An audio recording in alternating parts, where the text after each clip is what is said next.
mudyi wenhaka ngenyi uchirara, uchiona musha wave pedyo, mukaumire upfeke chishangu, chimbidza nguva yakupfuura. Ndudzi dzenyika dziri kunyongana, dziri kubvunda kwazvo nekutya, inzwa makumbo engoro dzobvunda, mudyi wenhaka usanonoke.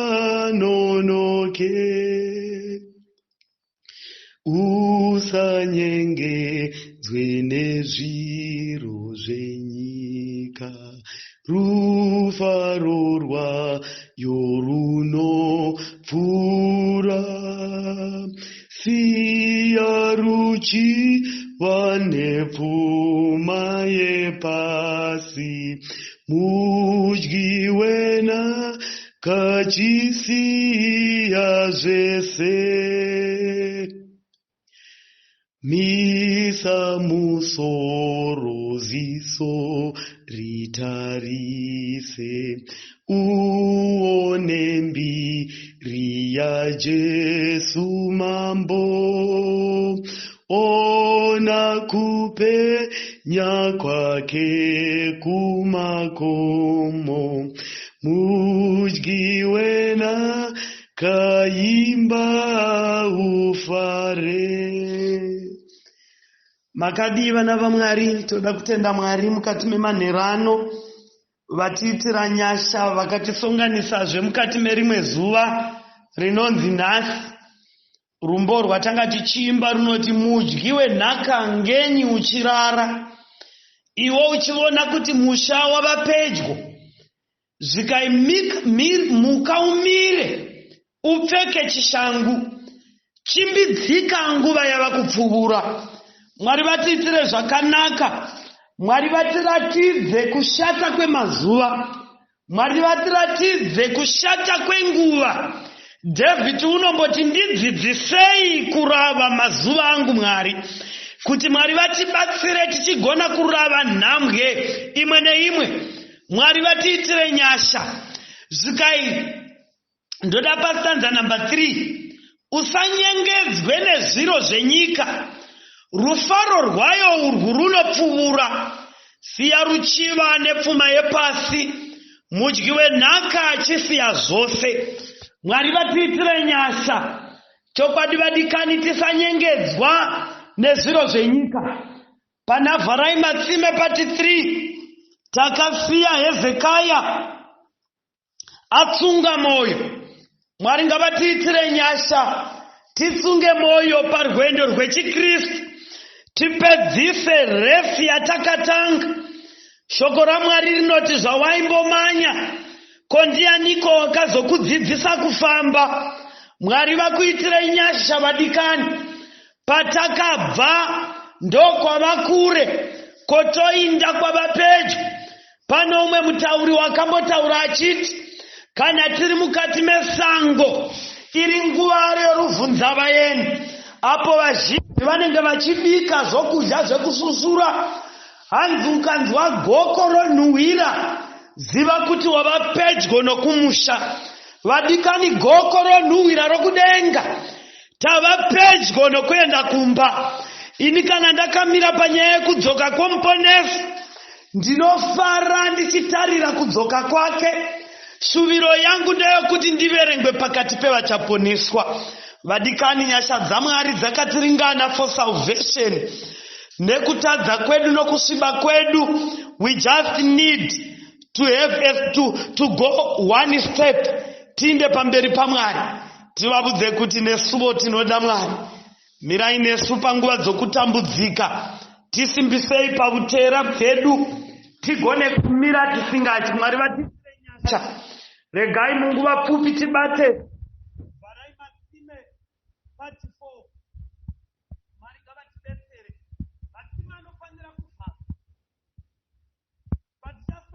part 1 kusvika pana part 4. Mwari ngavatiitire nyasha. Matsime avharwa. Regai nditangire pavhesi ya6. Hezekiah watsunga moyo.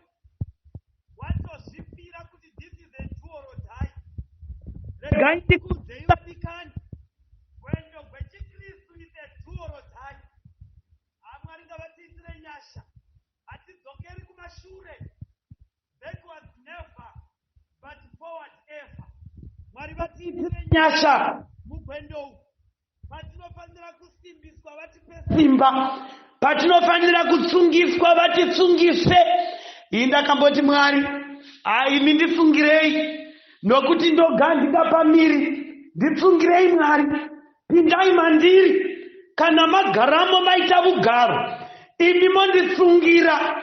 Zvisingatsungiki ndotsunga nokuti manditsungira. Mwari ngavatiitire zvakanaka. Zvika Hezekiah atsunga moyo, wangava kutostrategiza, asingachatodzokeri sure. Regai ndikuudzei vadikani, kana tatsunga moyo panyaya dzekuuya kwaKristu nepanyaya dzokumira muzvokwadi yaMwari, you have to strategize. Nokuti kunyangwe muvengi unostrategiza wei. Kana Satani aona kuti uyu watotsunga moyo, pane zvandakamupakaidza paupenyu hwake zvoda kuregedza. Watsunga moyo, he strategizes. Regai ndikuudzei vadikani, usangotsunga moyo usina strategy, nokuti kudenga kuna Mwari. Strategy yedu chii? Tinofanira kuziva kuti our foundation is stronger than ever with our Savior. Tinomuudza kuti Mwari tava kutsunga. Pane zvinhu zvatava kuita release, zvimwe zvatakanga tichirarama nazvo. Now we are releasing the things that have made us to survive up to today. Mwari tibatsirei titsunge moyo, and we are going to strategize. Mwari vatiitire zvakanaka. Imwende yoga yakarasha zvayairarama nazvo zvisingadiwi naMwari, ikasara isina solution of moving forward. But kana tastrategiza zvakanaka, tichazvivudza kuti kunyangwe zvikanetsa, asi tichamira pana Mwari. Zvikaipa verse ya6, chapter 32 ya 2 Chronicles, verse ya6. Wakagadzavo vakuru vehondo pamusoro pavanhu, akavavunganidza kwaari padare pasuo reguta, akataura nobunyoro navo achiti, hamuri pawereona Mwari, muri kuwaire strategy yavakurobwa naHezekiah. Unoti pakati pedu tine vakuru vehondo, saka kana toinda panyaya iyi, because it's a war, panapa tarirai, papasina need yokuti Hezekiah agadze vakuru vehondo, nokuti yaingova nyaya yekundoblokewa kwamatsime. But why Hezekiah ashandisa vakuru vehondo kutungamirira kundovhagwa kwematsime? Mwari ngavatiitire nyasha nemhaka yavarongi vakaita sana Hezekiah. I want to be a master strategist like Hezekiah. Ndakati ndichiverenga ndikavhunza, ndikati dai Hezekiah anga ari pedo, ndaimubvunza kuti why army generals Hezekiah pakungondovhagwa kwematsime. Hezekiah unoshanda the best, haana kuda kushandisa zvakazvidzika panyaya yekundovhagwa kwematsime. Svika unotora vakuru vehondo, unovaisa pamusoro pevana vaIsraeri, unotaisa vakuru vehondo. Nemhaka yei Hezekiah aisa vakuru vehondo? Zvinosonganikwa nazvo pakundoblokewa kwamatsime zvinosisa, uye pakundovhagwa kwamatsime maAssyrians aigona kusongana navo. Saka the generals vaifanira kuvapa pakuvhagwa kwamatsime. Ndatini zvaindosonganikanwa nazvo pataimu yavaindosvika vachibloka the wells. Israel yaifanira kunge yakaitwa covered, yakakombewa nema-generals, nema-army generals ekwaIsrael for them to be safe. Panenge pachiblokewa matsime, Israel inofanira kuchengetedzwa. Regai ndikuudzei vadikani, tsime haringovhagwi pasina the presence of the soldiers of heaven, pasina presence yaMwari wokudenga, pasina presence yana Gabriel. We cannot close the wells. But Assyria yaifanira kutarira kuti vaIsraeri vanoitei, but yotadza kuataka nokuti pane mauto. Rega ndikuudzei vadikani, panyaya yekundoblokewa kwamatsime eupenyu hwedu akatirera kwenguva, we need the army generals of heavens kuti vainde nesu, dzinge dziripo. Ndomuudza kuti Mwari iri tsime ndovhara, asi ndinofanira kuva safe in the hands of the generals of heaven. Mwari ngavatiitire nyasha vadikani. Before we block the wells, let us invite the generals dedenga. Ngirozi dzidzire for your purpose, ngirozi dzidzire for your sake. Pachablokewa matsime, they shall provide your own safety. Regai ndikuudzei vana vaMwari, hapana dambudziko rakandovhagwa vanhu vaMwari vatuma vedenga varipo rikasara rikahaunda nemhaka yeyu, nokuti kana protection yedenga iripo inosiya yasira a permanent solution. Regai ndikuudzei vadikani, pane patakambozvizama zvikaramba, takambozama kurarama tisinazvo, matsime awatisinawo, but we have suffocated. Dambudziko rakaitika heri, takandobloka matsime without the generals of the heavens. Mwari ngavatibetsere pakuvhagwa kwamatsime. Vana general tinovada varipo. Ndakamboti ndichivhara rimwe tsime nerimwe zuva ndakati Mwari, I need the generals. I'm going to close this well.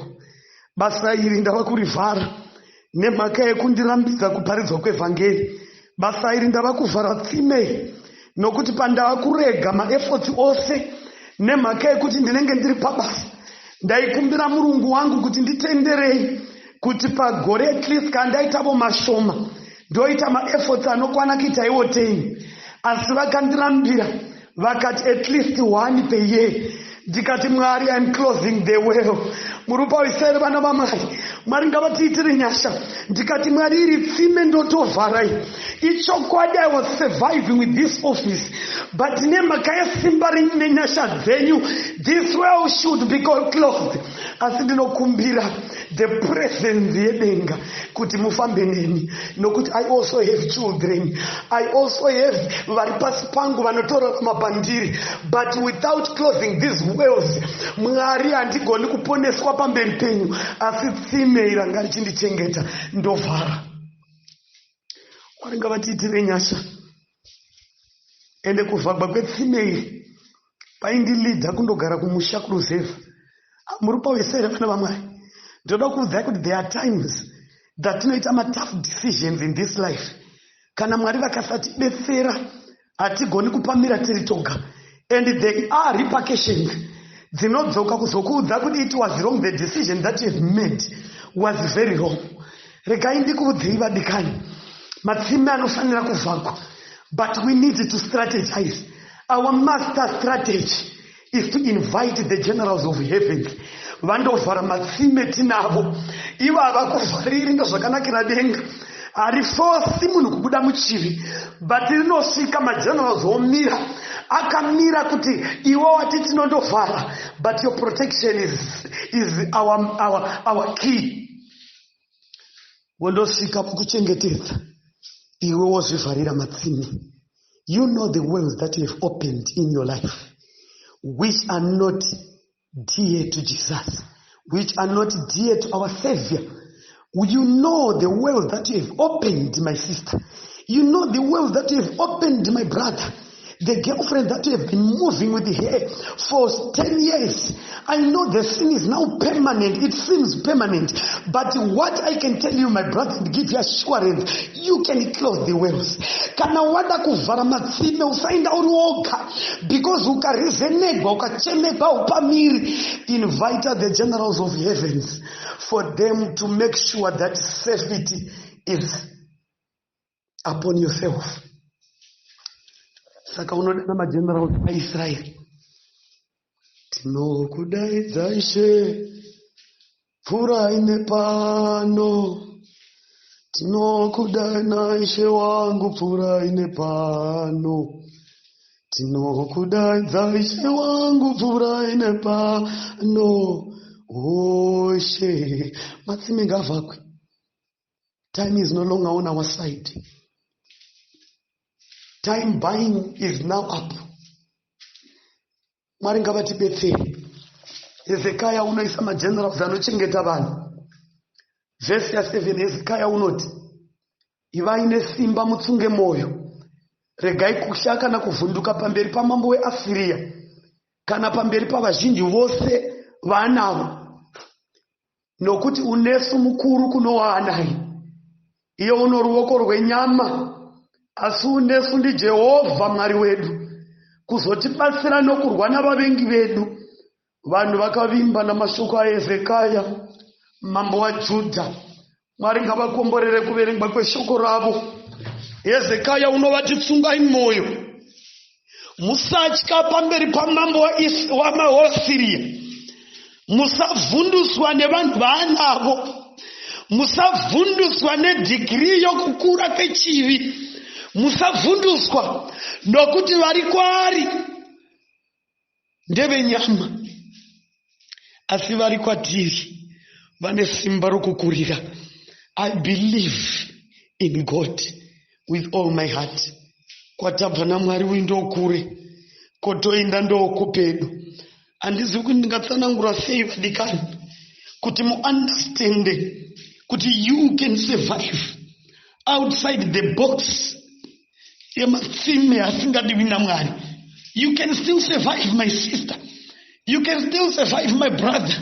Satan may tell you that you may suffocate, but I am giving you this assurance.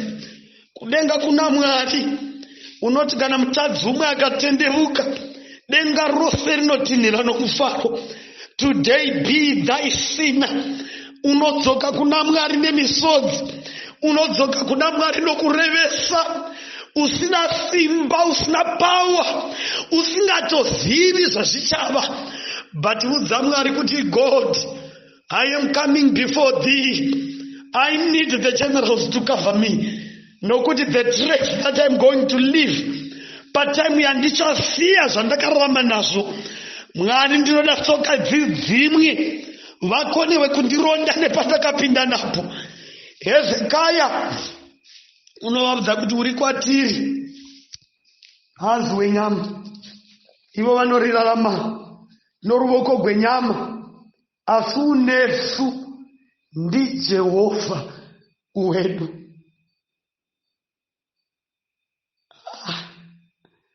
Mwari vakatinakira vadikani. Aindikawo kuti Jehovha, matsime anovharika. Mwari vatiitire nyasha. Zvikai vanhu vakavimba namashoko aHezekiah mambo waJudha. He said those words with boldness. Zvokuti vanhu vakatarira Hezekiah achitaura, vakatenda kumashoko ake, vakavimba naye, vakasimuka. And they really knew that they are fully protected naJehovha Mwari wedu nemhaka yamashoko aHezekiah. Vana vaMwari, Mwari ngaatibetsere. Handisivi.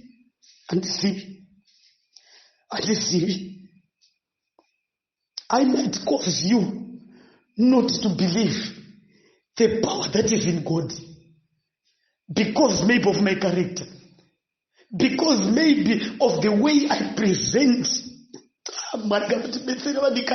muri kuona here Hezekaya unoti ataura Israeri yose yakavimba namashoko ake, vakavimba naMwari, vakatenda kuti Mwari unovabudisa.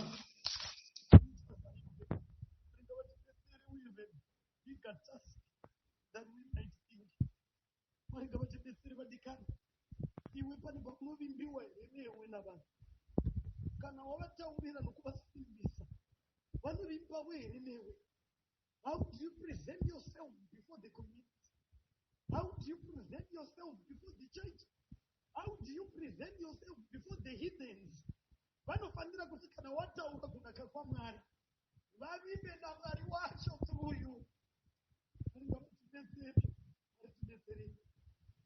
Vatidetsere vana vaMwari. Nditendi kuti kuite munhu chete uchakona kuvimba naMwari nekuda kwavo. Handitendi kuti kuite munhu umwe chete uchakona kuvimba naMwari nemhaka yematauriro. But Hezekaya wakati ataura, vanhu vakavimba naMwari. Oh, Mwari tidetsere. We need that motivational power that Hezekaya has. Vanhu vakavimba naMwari. Vanhu vakasimba pakuvhara madzime. Mwari ngavakuitire zvakanaka vadikani vangu. Mwari vakuitire nyasha. Vhesi ya9. Chirokwa izvozvo Samueri mambo weAsiria wakatuma varanda vake Jerusarema. Zvino iye wakanga ari pamberi paRakishi ane hondo yake yose kuna Hezekaya mambo waJudha nokuna vaJudha vose vakanga vari Jerusarema. Akati, zvanzi naSanheribhi mambo weAsiria, chinyiko chamunovimba nacho zvamunorambira paJerusarema makakombwa.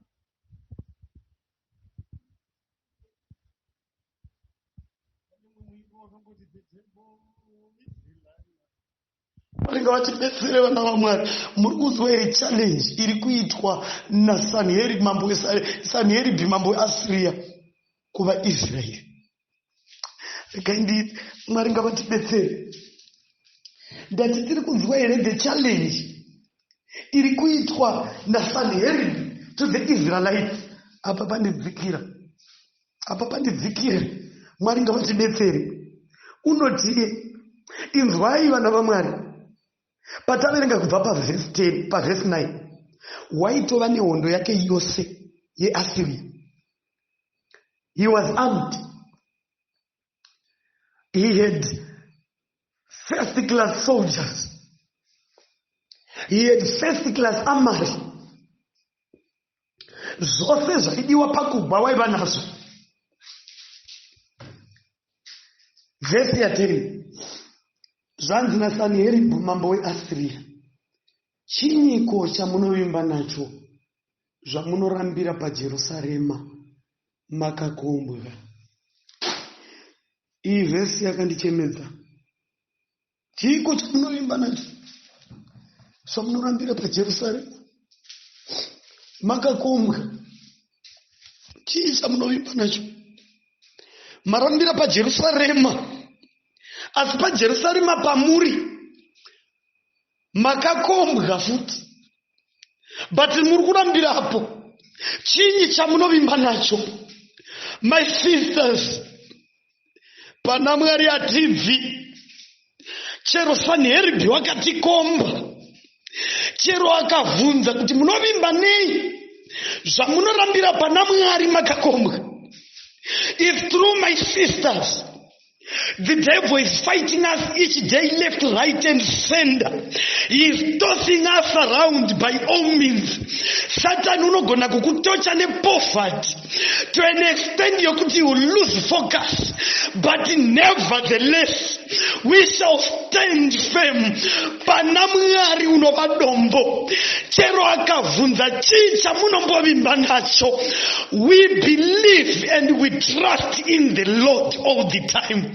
Mwari ngavakuitirei vadikani zvakanaka, nokuti pamakamira unokuvunzai kuti zvamunoda kundinyira tsime iri chii chamunovimba nacho. Ichi ndinovimba naMwari wokudenga. Hezekaya akamira wataura pamusoro panana 8 akati isu tinovimba naJehovha Mwari wedu. Saniheribhi unovhunza chii chamunombovimba nacho zvamunorambira pamakakombwa. Vana vaMwari regai ndikuudzei, pane time yatakasvika panguva dzoupenyu panenge pakapresa zvinhu nguva yose.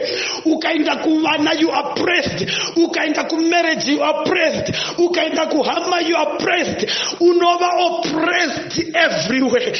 Wabvunzwa kuti chii chaunovimba nacho, iti ndinovimba naJehovha. Zvika zvaunorambira muJerusarema wakakombwa.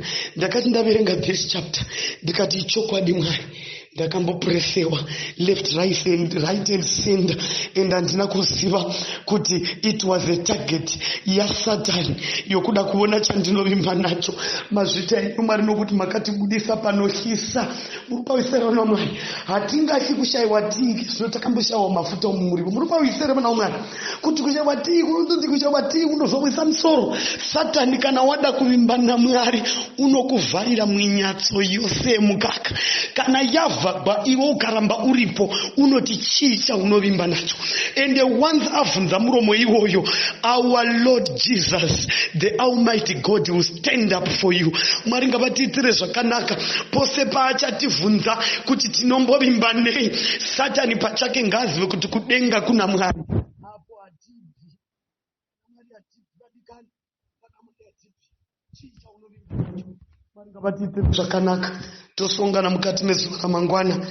Furai matsime part 5 ngatina matei. Toda kutendai Mwari panguva yamadekwana ano. Tinovimba nemi. Tinovimba nemi. Ndati tinovimba nemi Mwari. Tinovimba nemi. Kana Satani akavhunza kuti tinovimba nei, tovimba nemi. Tovimba nemi. Hatisuduruki. Pabwe patimire pamurimi hatibvipo, tovimba nemi chete. Tarirai mhuri dzedu dziri kubvongodzwa naSatani, dziri kubvongodzwa nemweya yesvina, but pamuri hatibvi, tovimba nemi Mwari. Tarirai our marriages, they are in pieces, but hatibvi pamuri Mwari, tovimba nemi.